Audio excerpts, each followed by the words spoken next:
வேலைக்கு சென்றுவிட்டு மாலையில் வீடு திரும்பிய பெற்றோர். வீட்டில் இருந்த 19 வயது மகன் மாயமானதால் அதிர்ச்சி. பல இடங்களில் தேடியும் மகன் கிடைக்காததால் காவல் நிலையத்தில் புகார். பல்வேறு கோணங்களில் விசாரணை நடத்தியும் துப்பு கிடைக்காமல் திணறிய போலீஸ். காணாமல் போன இளைஞர் 1 வாரத்திற்கு பின் சடலமாக மீட்கப்பட்ட கொடூரம். நடந்தது என்ன?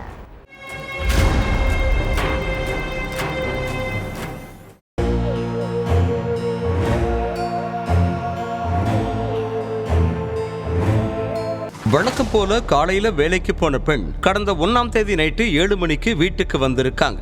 எப்பவும் வேலை முடிஞ்சு வரும்போது வீட்டுல அவங்களோட 2 பையன்களுமே இருப்பாங்க. ஆனா அன்னைக்கு இளைய மகன் மட்டும்தான் இருந்திருக்கான். உன் அண்ணன் சகில் எங்கடான்னு இளைய மகன் கிட்ட கேட்டதுக்கு அவன் எங்க போனான்னு தெரியலன்னு சொல்லி இருக்கான். பக்கத்துல உள்ள ஃப்ரெண்டோட வீட்டுக்கு ஏதாச்சும் போயிருப்பான்னு நினைச்சிட்டு இருந்த தாய்க்கு நேரம் ஆக ஆக வயிற்றுல புளிய கரைச்சிருக்கு. உடனே வேலைக்கு போயிருந்த கணவருக்கு போன் பண்ணி விஷயத்த சொல்லி இருக்காங்க. மகனை காணோம்னு தெரிஞ்ச தந்தையும் பதறி அடிச்சிட்டு வீட்டுக்கு வந்திருக்காரு. அதுக்கப்புறம் தாய் தந்தையும் சேர்ந்து காணாம போன இளைஞரை தேடி அலைஞ்சிருக்காங்க. விடிய விடிய பல இடங்கள்ல தேடி அலைஞ்சும் சகில் கிடைக்கவே இல்லை. இதுக்கு மேல வெயிட் பண்ணா சரியா இருக்காதுன்னு நினைச்ச பெற்றோர் தங்களோட 19 வயசு மகனை காணும்னு போலீஸ் ஸ்டேஷன்ல போய் கம்ப்ளைண்ட் கொடுத்திருக்காங்க. மகனை காணும்னு பெற்றோர் பரிதவிச்சதை பார்த்து போலீஸ்காரங்களும் உடனடியா எஃப்ஐஆர் ஃபைல் பண்ணி விசாரணையில இறங்கினாங்க.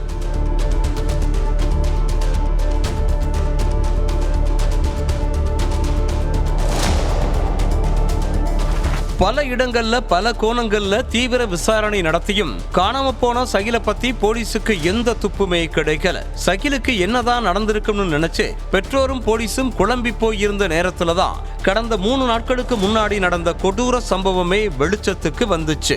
அதாவது பையனுக்கு என்னாச்சு ஏதாச்சுன்னு தெரியாம பெத்தவங்க தவிச்சிட்டு இருந்ததால மனசு கேட்காம திரும்பவும் போலீஸ் ஸ்டேஷனுக்கு போய் அங்க உள்ள காவலர்கள் கிட்ட முறையிட்டு இருக்காங்க.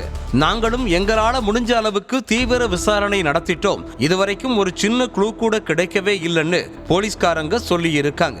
இதுக்கு நடுவுல பிரஜாராஜ் நகர்ல உள்ள வனப்பகுதியில ஒரு இளைஞர் சடலமா கிடக்கிறதா போலீஸுக்கு தகவல் வந்திருக்கு. உடனே ஸ்பாட்டுக்கு கிளம்பின போலீஸ்காரங்க கூடவே காணாம போன சகிலோட பெற்றோரையும் கூட்டிட்டு போயிருக்காங்க. அந்த சடலம் இருந்த இடத்தை நெருங்கினதுமே கடுமையான துர்நாற்றம் வீசி இருக்கு.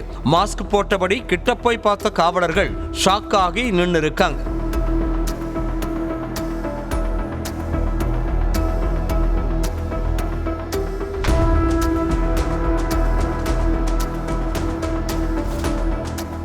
ஏன்னா காணாம போன சகில் தான் அழுகிய நிலையில சடலமா கிடந்திருக்கார். மகன் கொலை செய்யப்பட்டு பாலித்தீன் கவர்ல கட்டப்பட்ட நிலையில இருந்ததை பார்த்து பெத்தவங்க கதறி அழுது இருக்காங்க. அதுக்கப்புறம் சடலத்தை மீட்டு போஸ்ட்மார்ட்டத்துக்கு அனுப்பி வச்ச போலீஸ் சகிலை கொலை பண்ணது யாரு, கொலை பண்ற அளவுக்கு அப்படி என்ன வன்மம்னு கண்டுபிடிக்க புலன் விசாரணையில இறங்கினாங்க. அதுலதான் சகிலை கொலை பண்ணது வேற யாரும் இல்ல, அவரோட ஃப்ரெண்ட்ஸ் அப்படிங்கிறது தெரிய வந்துச்சு.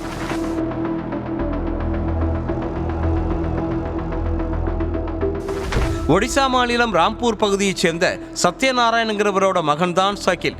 எந்த நேரமும் 3-4 நண்பர்களோட தான் இருப்பாராம். இவங்க எல்லாரும் ஒன்னா சேர்ந்து வாரத்துக்கு ஒரு முறை மது குடிக்கிறத வழக்கமா வச்சிருந்திருக்காங்க.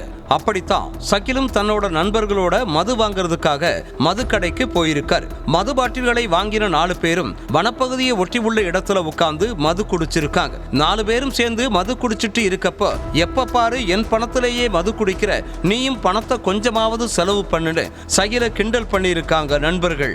அப்படி சொன்னதும் கோபப்பட்ட சகில் மது பாட்டில தூக்கி வீசி இருக்கார். அதனால ஆத்திரப்பட்ட நண்பர்கள் ஓசியில மது குடிக்கிற உனக்கு அவ்வளவு திமிரான்னு பேசி இருக்காங்க.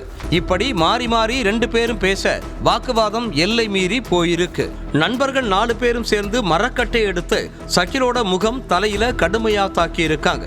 அதுல சம்பவ இடத்திலேயே உயிரிழந்துட்டாரு சகில்.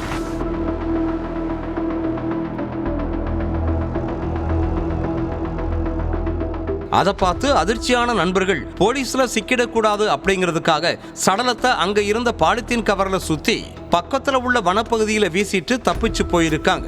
வனப்பகுதியில சுத்திட்டு இருந்த சகிலோட நண்பர்கள் 2 பேரை பிடிச்சு விசாரிச்சிருக்காங்க. அப்பதான் கொலைக்கான காரணம் தெரிய வந்துச்சு. அதோட தலைமறைவா இருக்க மற்ற நண்பர்களையும் பிடிக்க தீவிரமா இறங்கியிருக்காங்க போலீஸ்.